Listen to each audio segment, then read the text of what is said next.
Германы машин тоног төхөөрөмж үйлдвэрлэгчдийн холбоо нь 3,000 гаруй гишүүн компанитай, дотооддоо хэд 200 тэрбум еврогийн эргэлт хийдэг 960 гаруй мянган ажилтнтай Герман улсын тэргүүлэгч аж ахуй нэгжим. Манай улсад зохион явуулах гэж байгаа Future Mongolia үзэсгэлэн нь олон улсын чанартай бөгөөд хоёр улсын эдийн засгийн харилцааг өргөдөх, мөн дэлхийд алдартай Герман улсын техник тоног төхөөрөмжөд танилцах, худалдан авах боломж бүрдэж байна. Хоёр улсын хувьд 2007 онд гадаад худалдааны нийт бараа эргэлт 66 сая евро байсан бол өнгөрсөн онд 156 сая евро болтлоо өссөн байна. Мөн Монголын нийлүүлэгч улсын дотор Герман улс 6 дугаарт ордог. Цаашид эдийн засгийн харилцаа нэмэгдэнэ гэж тооцоолж байгаа юм байна. Манай энэ холбоо бол энэ Монгол анхудаа зохион байгуулах гэж буй энэ олон улсын үзэсгэлэн яамгийг одоо санаачлагч нь байгаа.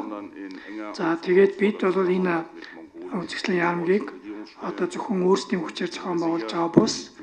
За холбооны бүгд найрамдах Герман улс Монгол улсын засгийн газрууд за мөн одоо бусад байгууллагуудын дэмжлэг тусалцаатаагаар хамтран зохион байгуулж байгаа гэдгийг хэлхэн зүйтэй. За ингэснээр бид одоо энэ Төв Азийн бүс нутагт тогтмол зохион байгуулагддаг хөрөнгө оруулалтын бараа бүтээгдэхүүний шилдэг үзэсгэлэн яамаг болно гэж бол бид итгэл дүүрэн байгаа. Герман улс бол Европын холбооныхаа орнуудын дотроос одоо гадаад эдийн засгийн одоо хамтын ажиллагаагаар бол Монголд бол хамгийн том орн байгаа.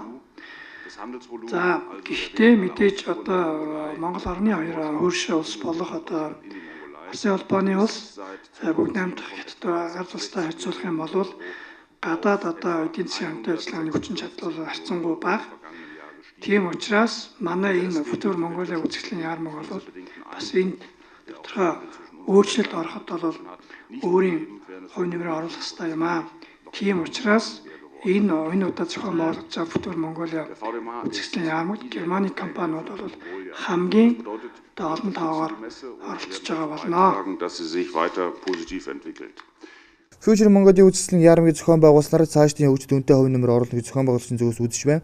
Мөн үзэсгэлэнгийн гол зорилго нь өөрсдийн бүтээгдэхүүнийг танилцуулах худалдаас гадна Монголын түншүүтэй оновчтой шийдлийг олох гэж мэдэгдсэн. Энэхүү үзэсгэлэн энэ сарын 16-наас 19-ний хооронд буян тухай зохицлоор болох бөгөөд 14 орны хөрөнгө оруулалтын бараа бүтээгдэхүүний үйлдвэрлэх 100 орчим компани бүтээгдэхүүн үйлчилгээ танилцуулах юм байна.